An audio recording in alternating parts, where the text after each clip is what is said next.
Thomas Jefferson raped Thomas a Jefferson 14-year-old ran a child slave operation. Alexander Hamilton cheated on Alexander his wife. Hamilton was blackmailed in a sex Publicized his scheme. affair in the papers. Benjamin Franklin was a dirty John old Adams man. imprisoned his John critics. Hancock was a schemer George and a Washington smuggler. wore the teeth of his slaves. You're listening to History Uncovered, brought to you by the digital publisher All That's Interesting, where we explore all things weird and bizarre in the natural world and the world past. I'm editor Leah Silverman, and today I'm joined by staff writer Marco Margaritoff to talk about some of the darkest elements of our otherwise revered founding fathers. Later on, we'll be joined by New York Times bestselling author Alexis Coe to discuss her biography of George Washington, You Never Forget Your First. But first, what makes a founding father?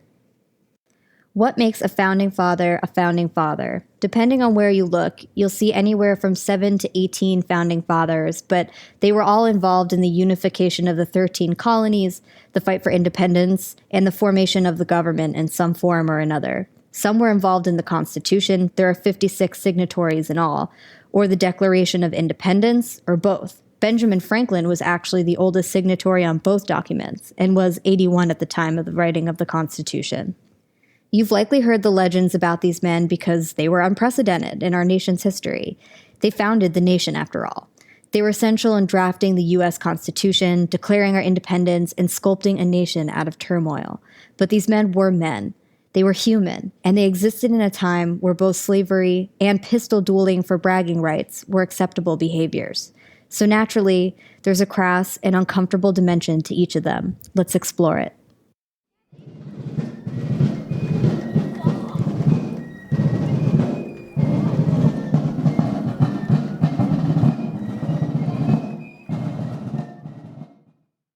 Let's start with Thomas Jefferson. Everyone knows he was a slaveholder, but he wasn't just any slaveholder. The guy ran an operation, and he raped a 14-year-old child.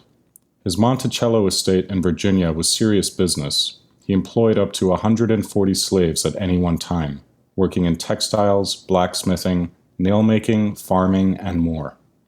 He even put enslaved kids to work and withheld food rations if they didn't work hard enough.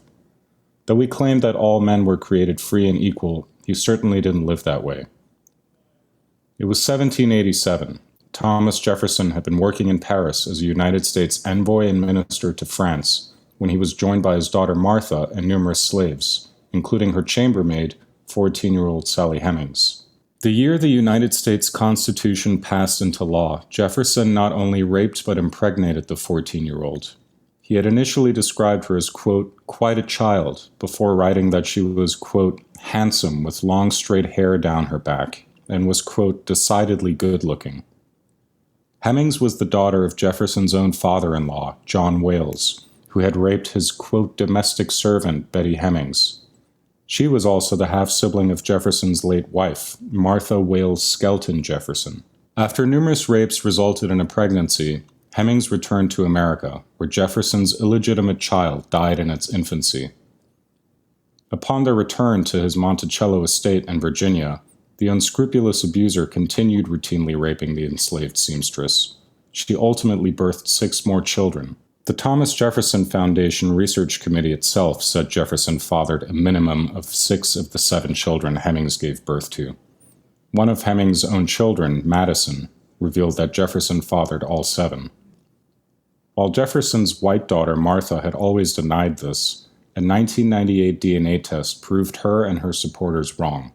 Scholarly review of the data in 2010 finally laid all debate to rest and confirmed that Jefferson was, quote, most likely the father of the 6 offspring listed on Monticello's records.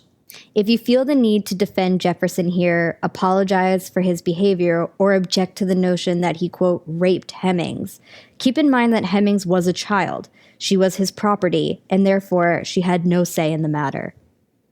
Jefferson was also a famous frenemy of John Adams. The two started as political allies, but their mutual thirst for power turned them against one another. John Adams was the principal author of the oldest constitution ever written still used today, the Massachusetts Constitution of 1780. He was a founding father and the first president to live in the White House, but unfortunately, he was also extremely thin-skinned and nearly authoritarian.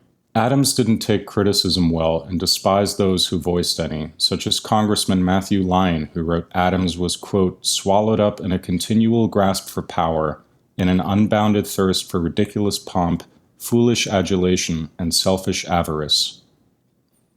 Adams signed the Alien and Sedition Acts in July 1798, which made it illegal to, quote, write, print, utter, or publish any false, scandalous, and malicious writing or writings about the president or other officials of the executive branch.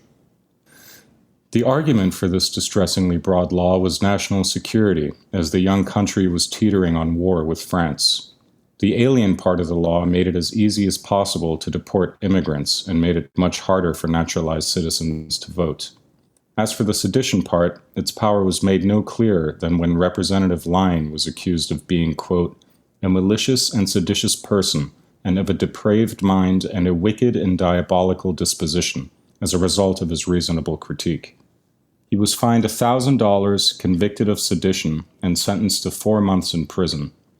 To Adams' chagrin, Lyon campaigned for re-election behind bars and won, with his supporters greeting him with a parade as a, quote, martyr to the cause of liberty and the rights of man upon his February 1799 release. Benjamin Franklin Bach, grandson of Franklin and Aurora newspaper editor, wasn't as lucky. He insulted the president as, quote, old, querulous, bald, blind, crippled, toothless Adams. After the First Lady urged her husband to take action, Bach was assaulted and his home was vandalized. His pregnant wife coincidentally received numerous death threats at the time. Ultimately, more than a dozen people were convicted under the Alien and Sedition Acts. Public protests organically grew, with James Madison voicing the imperative need to protect the press. In the end, Thomas Jefferson used the vehement opposition to his advantage during the 1800 presidential election and won. The Alien and Sedition Acts expired during Adams' term, with Jefferson pardoning all who were convicted under the law and most fines being refunded. Also, even though he was pretty honest and open with his wife, Abigail, and they often corresponded about legal and government matters, he also wished that she was more like their timid daughter, quiet. Alexander Hamilton started his political career as an overly ambitious intellectual who actually, leading up to the American Revolution, was on the side of the British. It wasn't until he started living with a tactful Irishman named Hercules Mulligan, who was one of the first colonists to join the Sons of Liberty, that he became concerned with the matter of American independence. At the outbreak of the Revolutionary War, Hamilton was seeing his wife, who he basically described to friends as good-looking but not all that hot, and affable but not all that intelligent. He cheated on her halfway into their marriage in a scandal that went wildly public, because he published a 100-page confession on it. He did so really to thwart his mistress's attempts to blackmail him, but in doing so, he sullied his reputation and his wife's. Meanwhile, he and third Vice President of the United States, Aaron Burr, had an insane rivalry going on. Hamilton went around telling everyone about how much he hated Burr and how awful Burr was for about 15 years, and then Burr got fed up and challenged Hamilton to an actual pistol duel. It ended badly. Hamilton was shot in the gut and killed, leaving his wife in tremendous debt with 7 kids, one of which died in a similar duel just a year before, and all because he had a gigantic ego that he couldn't keep in his pants or his holster. Speaking of egos, John Hancock was a wealthy merchant who inherited a huge sum in his 20s and had a flair for the luxurious. He funded virtually all protests in Boston leading up to American independence. He did this less because he was an ardent supporter of America's right to freedom, and more because fighting British tax laws was financially beneficial to him. Hancock was so good at illegally importing goods that he became known as the Prince of Smugglers. To be fair, a whole hell of a lot of colonists were smugglers at the time. Hancock was just extraordinarily good at it. With increasingly tight British policies that hampered his illegal business, Hancock enthusiastically joined the call for revolution, but not because he wanted to see people liberated from British rule, but because he and his friend Samuel Adams were losing money. To combat legislation like the Stamp Act and the Townshend Act, Hancock bankrolled demonstrations and riled up protesters and crowds. After the British impounded his ship for smuggling in tea without paying taxes in 1768, a riot ensued. Hancock, meanwhile, had a rather brilliant legal mind at his side that cleared him of all charges, namely Sam Adams' cousin, John Adams. 2 years later, however, John Hancock led the charge on the Boston Massacre, which actually saw people injured and killed. The Boston Massacre occurred when British soldiers fired into a crowd of unarmed colonial protesters. 5 colonists were shot dead, and most of the soldiers were never convicted for their murders. 3 years later, Hamilton and Samuel Adams incited the citizens of Boston to rail against British tax laws yet again, as British Parliament had introduced the Tea Act of 1773. This allowed the British East India Company to sell duty-free tea to the colonies, which greatly threatened Hancock's business. He and his peer, Samuel Adams, thus decided to continue instigating and funding protests that put ordinary citizens in danger. Though nobody died during the resultant Boston Tea Party, they may well have, with Hancock's decision-making unswayed by that risk. George Washington is known for his wooden teeth, his inability to tell a lie, and his prowess in war. But the general wore dentures made of the teeth of his slaves, failed to free them when he said he would, and lost more battles than he won. Washington could only legally free half of the slaves on Mount Vernon. The rest belonged to his wife's family. He did free one immediately upon his death, a Revolutionary War hero, and he promised the remaining 123 that they would be freed upon his death as well. However, his will stipulated that his wife could decide when they were free, or they would be free when she died too. So his wife, Martha, only freed the slaves when she felt they were actively plotting against her. Washington held different ideas about slavery throughout his life. He was largely dependent on his slaves economically, but he personally became uncomfortable with the practice during the Revolutionary War, though not uncomfortable enough to free them. Let's let Washington's policies speak for themselves. As the first president, abolition was nowhere near the bargaining table for him, and he didn't free a single slave while he was alive. Benjamin Franklin, the four-eyed inventor who was obsessed with electricity and once even tried to cook a turkey with an electrical charge, was also a total philanderer. While dating his future partner, he moved to London and broke up with her by letter so that he could traipse about with other women. When he came back and found her married, they still rekindled their romance and proceeded to live together as common-law spouses despite her marital status. Franklin also encouraged his wayward friends to have extramarital affairs with older women as opposed to younger ones, because, quote, "there is no hazard of children, which irregularly produced may be attended with much inconvenience," close quote. He also suggested that if the whole old face thing was disturbing to them, then a bag could be put over their heads during sex. He also enjoyed taking air baths during which he sat completely naked in front of his open first-floor window, and, oh yeah, he also owned slaves.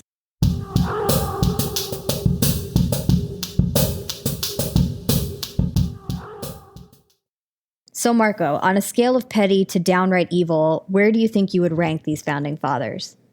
It's strange to put all of these people on a scale because a lot of what they did was outright terrible, from owning slaves to having them flogged to owning child slaves and raping children. It's strange to quantify what's worse and what's better, but I would say Thomas Jefferson is definitely at the top. He not only ran a plantation, but made all of his money through slave labor and used child slaves, took their food away. And yeah, he had 600 slaves throughout the course of his life. Right. Hundreds of children were born into bondage. He didn't care. He made his money off of them. The nail factory he owned produced all of the annual grocery bill for Monticello within 2 months. And of course, he raped a child, and not only once, but at least 6 or 7 times. So he's definitely the worst out of all of them here. And who do you think is the best? Yeah, once again, it's weird to say this, but Benjamin Franklin, he was certainly a slave owner, and that's horrible. But out of everyone here, I would say he does come off as a kooky inventor with a bunch of sexual kinks. Right.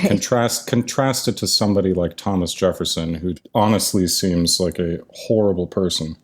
Right, and Franklin did emancipate his slaves after 1785, and when he died, he included a provision in his will that his daughter and son-in-law had to free their slaves in order to get his inheritance, which was pretty considerable because Franklin was the richest man in America in 1785.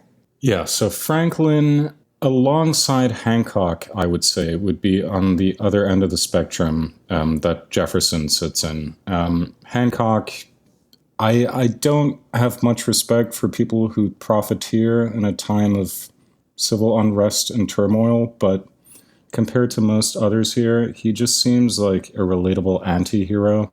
He was just taking advantage of his time and was biting his thumb at British authority. He was a smuggler. If you saw this in an adventure movie or something, you'd root for this guy. And Right. again, I keep going back to Jefferson. Compared to Thomas Jefferson, Hancock just seemed Right. like a pretty okay person.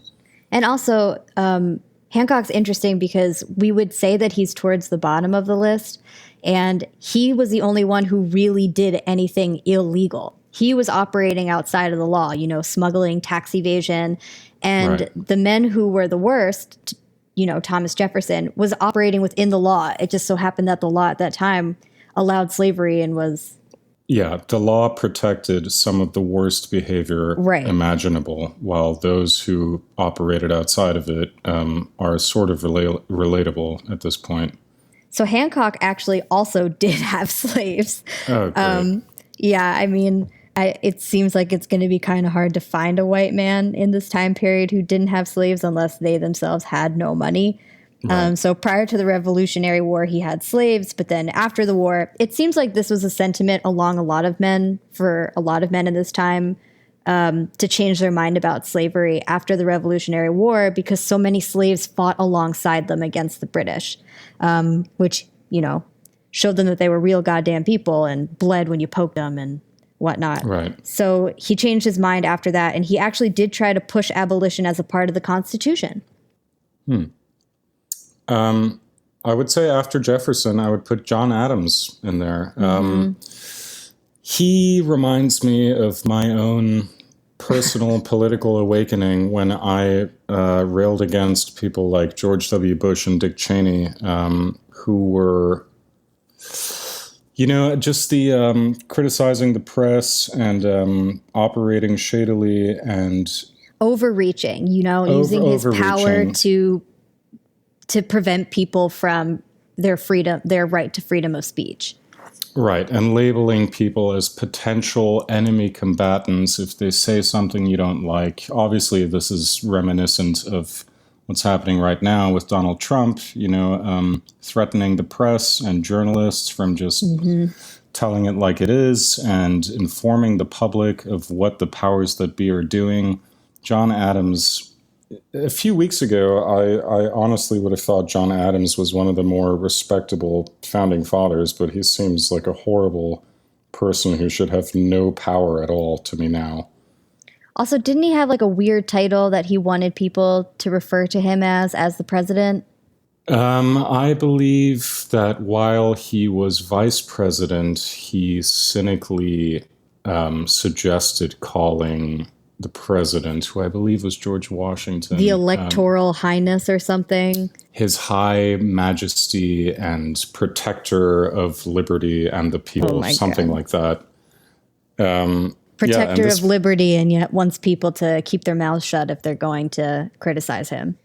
Didn't John Adams want us to celebrate the 4th of July on July 8th or something? Yeah, and then he wanted it celebrated on the 2nd, and then because everyone voted against him, he was so petulant and petty. He was like, I'm never going to celebrate on the 4th of July. And he didn't. I mean, honestly, he has a point. It was signed on the 2nd or whatever, right? It was like that should have been the date. I think so. We could look it up real quick. But then he died on the 4th, right? Then he died on the 4th of July. And so did Thomas Jefferson. They died together. Yeah, perfect. I know, kind of a beautiful page in history.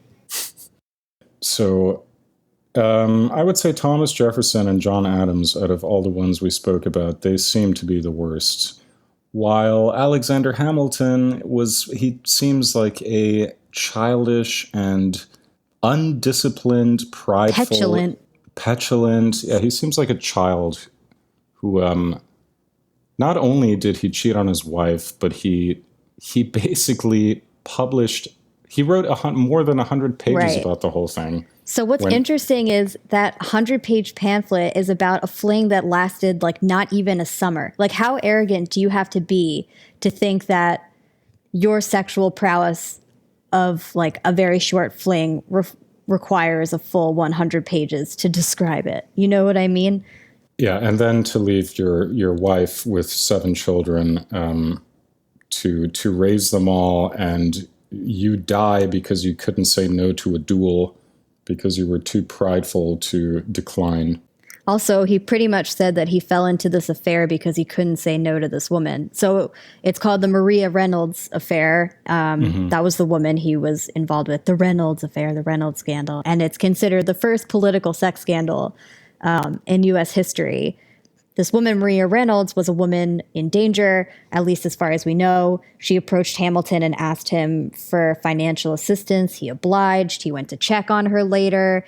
And, quote, this is from Hamilton as he wrote in his 100-page pamphlet, some conversation ensued from which it was quickly apparent that other than pecuniary consolation would be acceptable.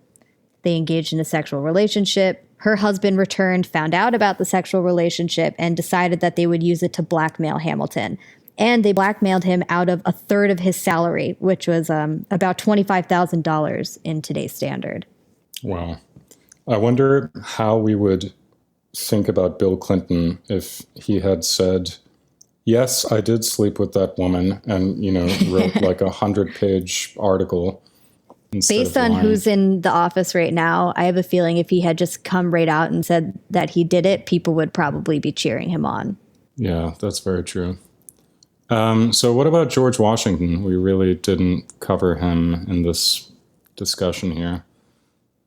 He said he would free his slaves. He didn't. Only one was freed. I know there was a bunch of legalese that got in the way. At least that was his rationalization.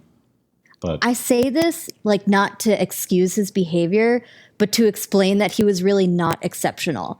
George Washington was just a man of his time. He was not a forward thinker. He was not particularly empathetic. You know what I mean? If he was just these a rich things, white Virginian landowner. Right. If he was those things, if he was an exceptional person, he maybe would have found a way to emancipate his slaves while he was alive. He would have pushed for abolition while he was the first president of the nation. But the fact that he didn't just shows that he was a common dude. Yeah. Just a basic rich white politician, I suppose. Also probably really preoccupied with his own health. According to the book, You Never Forget Your First, which we talk about after this with author Alexis Coe, he was sick a lot, like near death almost all the time, which is why he pretty much didn't have teeth near the end of his life. And he did pay slaves for his teeth. He just didn't pay them nearly as much as you would pay like a white person for their teeth during that time. Strange that they thought black people were inferior, yet the teeth are good enough to, put in your mouth and live with. Okay, so I guess my rankings are Thomas Jefferson is the worst. John Adams, terrible guy, should never have had any power. And on the other end of the spectrum, I'm going to keep Ben Franklin up there. John Hancock, second best. And everyone else is sort of in the middle. Alexander Hamilton, I have no real respect for. No, not a man you'd want to meet at a party either.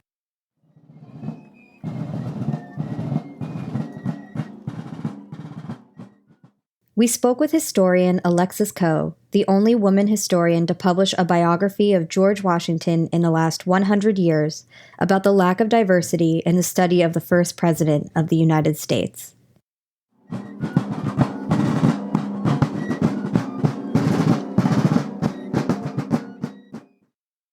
So, I'll just dive right in. What we're looking for is some of the little-known histories of our founding fathers, and in particular, those histories that have been intentionally avoided, whether because they revealed a part of that figure that wasn't representative of American values or was just sketchy. So you focus on Washington and particularly on how male historians have chosen to interpret his character. So in what ways have male historians most misrepresented Washington? And can you talk about some patterns or fake facts most commonly used by these historians? Washington studies have been completely dominated by men in a way that I have never seen in any other presidential studies. Usually there are half a dozen women to, 50 men, but with Washington studies, it's literally hundreds of men to one. In the last 100 years, I've been the only woman historian. And then the third woman to write a biography. And during that time, hundreds of men have written them. And not just men, but white men. And as we know, a lack of diversity means a lack of opinion, and that, everyone seems to sort of see the same thing because they all come from the same experiences. So one of the things they're very interested in is, of course, anything to do with military battles or masculinity. What they're less interested in is things that fall outside of that, which is most of Washington's experience during the war, because, we don't see many generals fighting in the field. They're pretty much writing letters in tents and doing a lot of things that we don't learn until later, like spying and propaganda. But one of the things that really struck me was how hard they went after women in Washington's life, how critical they were of them, whether it was based on reality or not, and how easy they went on Washington when it came to slavery. Those things really stuck out to me. And so why do you think teachers perhaps have perpetuated these misfacts as well? It's not like they couldn't maybe do their own research, or do you think the research was intentionally hidden in some way? And maybe in answering this, you could tell me too a little bit about how you did your research and how you came across these facts that have been buried over time. Well, I think a part of the problem was the lack of diversity. If you only have one kind of Washington book, you can suspect it's being written a certain way, but you don't necessarily know. And so I've heard a tremendous amount from university and high school teachers and professors who are very excited to introduce this and have always, suspected something's going on because of course there's hagiography when it comes to like Thomas Jefferson and John Adams and, other founders, but nothing like Washington. A part of it is that this stuff hasn't been, it was only recently digitized. So anyone can go to Founders Online, which is through Library of Congress, and they've uploaded all the founders, the majority of the founders' letters, and they've annotated it. They've done so much work for you. But, that's a relatively recent thing. We also have to remember that women and people of color were completely excluded from history departments until the 60s and 70s. And when they finally got in there, they had to make up for everyone who had been excluded as well within history texts. And so they started with women and people of color. And what I'm saying is, as usual, these groups have to do double duty. They need to not only continue to reinsert these people and or correct the narrative, but they also have to check men's work. So if there has been an area of study that's just been dominated by white men, I'm afraid they have to do that too. And so I am the first woman, but I think that there are a lot coming after me, and certainly the attention that the book got will make it easier for people. I already know I've looked at least 5 more Washington proposals, and they're incredible. So I think everyone works, history is a field in which you build off other people's work. There's a lot to go through. It's just impossible. Washington within a year wrote thousands of letters because he had, 4 secretaries helping him out. And so you really do need to build on other people's work. And so my work will, allow someone else to go a bit further with it. So it's a really exciting time, but it also seems like, how did this go this far? How did we get here?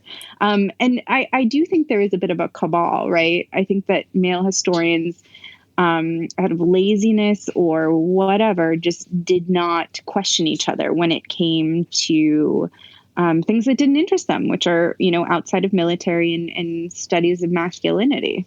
And also it was all about building a heritage for America based on values that they wanted to perpetuate: manliness, liberation. And so they couldn't, I guess, if they wanted to keep that image, they couldn't reveal these parts about Washington that were counter to that. So you mentioned, sorry, go ahead. No, I think that's true. I think that everyone was really protective around him in a way that I don't even see with Thomas Jefferson. And I think that's because with Jefferson, you have his beautiful words, right? You have something that can really like attract you to him, and then you struggle with what a hypocrite he was. But with Washington, he doesn't necessarily have those other wow factors, I think, as one would call them. And so, people are nervous about cancel culture. And one of the things I've repeatedly said is, one, it's our job as historians to tell our readers everything. I personally believe that my readers can handle everything. And I think it's just completely absurd to me that one would even try to then it's hagiography, then it's something completely different, but it's not history. That's our job, is just to present you with the facts. And I think also if we do that, we would have a lot easier time understanding why our country looks the way it does today.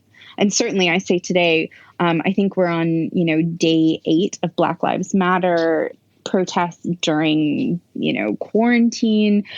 New York is just starting to open back up. But, people, when we're still arguing about whether George Washington had slaves, or, someone at Mount Vernon, when I give a talk, asks me, well, didn't he treat them well? Didn't he feed them and give them clothes? If we're still answering those basic questions, we're screwed. We're never going to progress.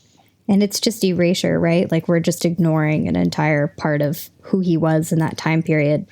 Could you maybe speak more about the truth about his slave ownership and some facts that have been misrepresented about him, that he never told a lie?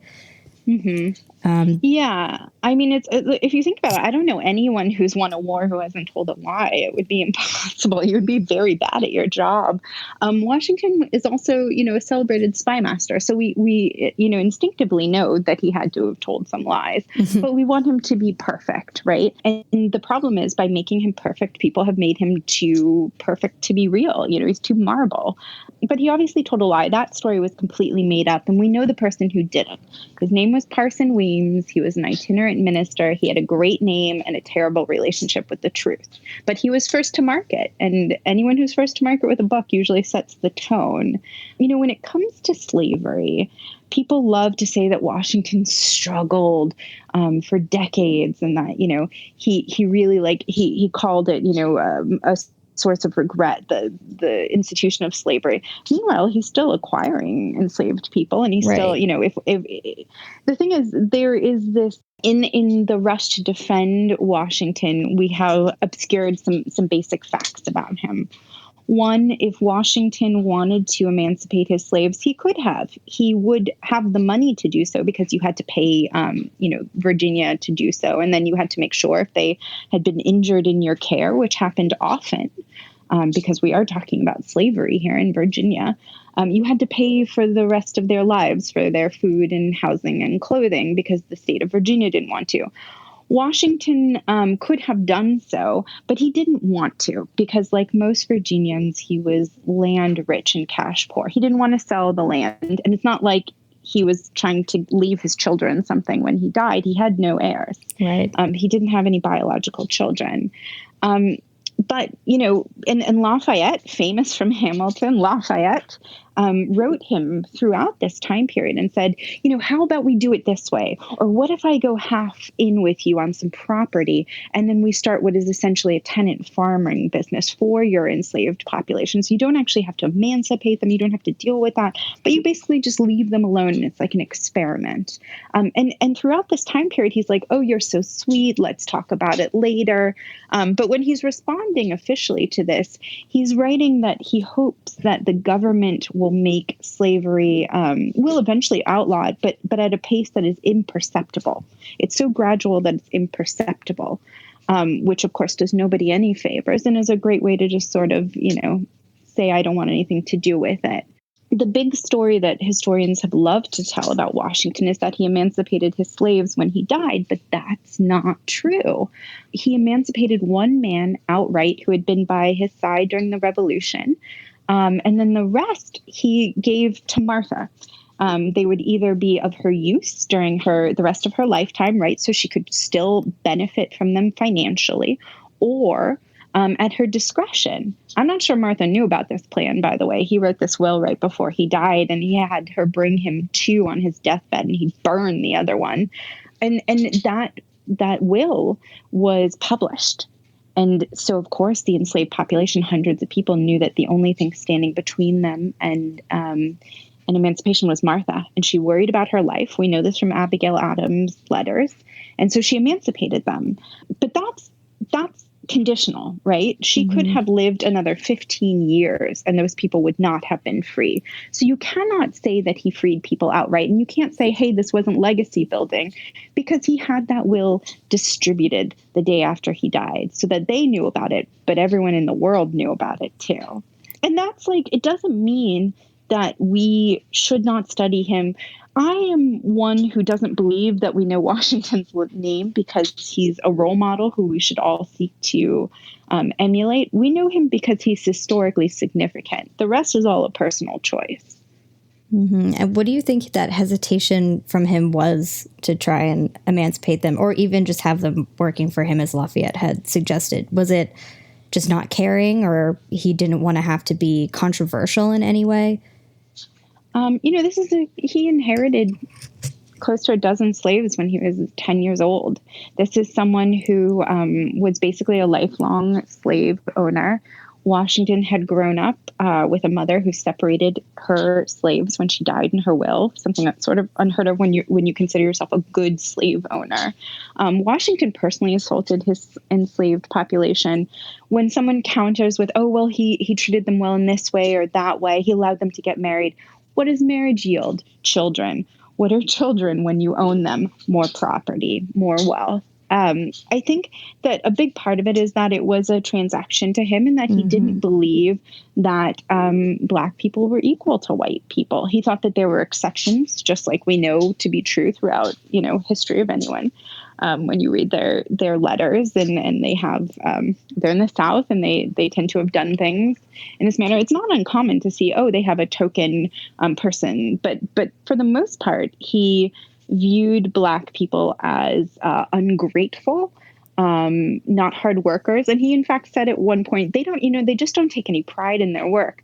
That's because you're not paying them, man, right. And you're raping and beating them at will. So it's a real disconnect. I don't think that he was one of these, I think it's sort of a waste of time to even analyze, did he hate Black people? Did he, it's irrelevant. We know what he did. And that's what we should judge him on. And when I say judge, I mean, we can't say, oh, well, I think what was in his heart was this. I mean, we just look at his actions and determine, hey, this guy was pretty down with slavery. Can you describe any of the friendships between the founding fathers, if there were any, or were there any frenemies going on? Yeah, I have a chart in the book called Frenemies. And the thing that politicians love to do is present the founding class as if it's a monolith and they all agreed on everything and they were the best of friends. And they not only understood their time period perfectly, but also our own and how we should live now, hundreds of years into the future. They wouldn't even understand an elevator, let alone the complicated, social dynamics that either help our country move forward or not at all, as we're seeing. They started out, George Washington was by far the most popular, and a big part of that is he kept his opinions to himself for the most part. It was very hard to read, and he also just had presence, and he was an athlete. He was basically the most popular kid in school. But that was when he went into office, and I have this chart at the beginning of the presidency section. The book is You Never Forget Your First is broken up into three parts: his early life, the revolution, and then the presidency. And at the beginning of the presidency, it's really important to me that everyone understands that they weren't a monolith. They entered this first presidency, so we all shared in this at the time, loving and revering Washington. I have quotes from Adams and Jefferson and Monroe and Madison and Thomas Paine saying, "You're the greatest man who ever lived." And then I have the quotes when he left office, which are savage. They all had something negative to say about him. And then I have their relationship status. And he was really only friends with one when he left. And that's tremendous. If you think about it, he wasn't on speaking terms with Jefferson, Madison, Monroe, any of those guys. And Thomas Paine wrote this really scathing open letter in which he said that we would all find Washington out to be a fraud. So, even for a man who is considered the greatest man in the world during his lifetime, got it pretty hard from the press and his, fellow founders. So where do you think, when, or how do you think that changed, that reputation changed from his time with the founding fathers to now, where he's being reevaluated even? Jefferson said that nothing ever stuck to Washington, that he would always emerge as the victor and everyone else would get blamed for his faults. And maybe that's true. But I do think, while Washington maybe didn't get as much attention for owning slaves as Jefferson has, in the last, let's say, decade, I just don't think that he's moved anyone in the same way. Washington studies are not popular. They're not in vogue. They're basically for people who study honor or, just nothing doesn't usually make the bestseller list, for example, unless it's Ron Chernow or someone who's writing dad history. That's what I call the books that are sold on Father's Day. And they're these huge tomes. It's a size matters crowd. I don't really think people read those books. I think that he's suffered. I think his reputation has suffered as a result of the lack of honesty because people just don't have anything to hold on to. Mm-hmm. If you're upset with someone, it's still some sort of relationship.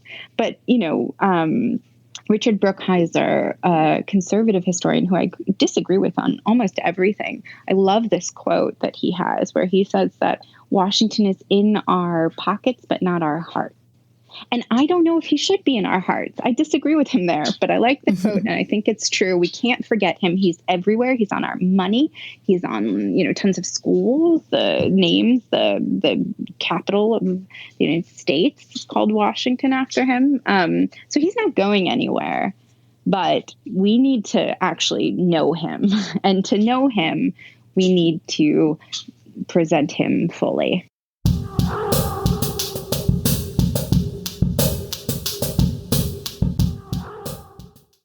This laundry list of bad behavior isn't meant to be taken as a reductionist survey of the founding fathers, but it is certainly to remind us that the original minds behind our government were flawed. Is it any wonder then why we see such cracks in our leadership today? If we keep pretending that the men who built our nation were perfect, we might keep believing the myth that our government is too, and remain complacent in the face of corruption. We have the capacity to hold both good and bad estimations of our leaders in our minds, and we ought to. If we don't, we run the risk of deifying our leaders to a point where we can no longer expect them or our nation to evolve and grow.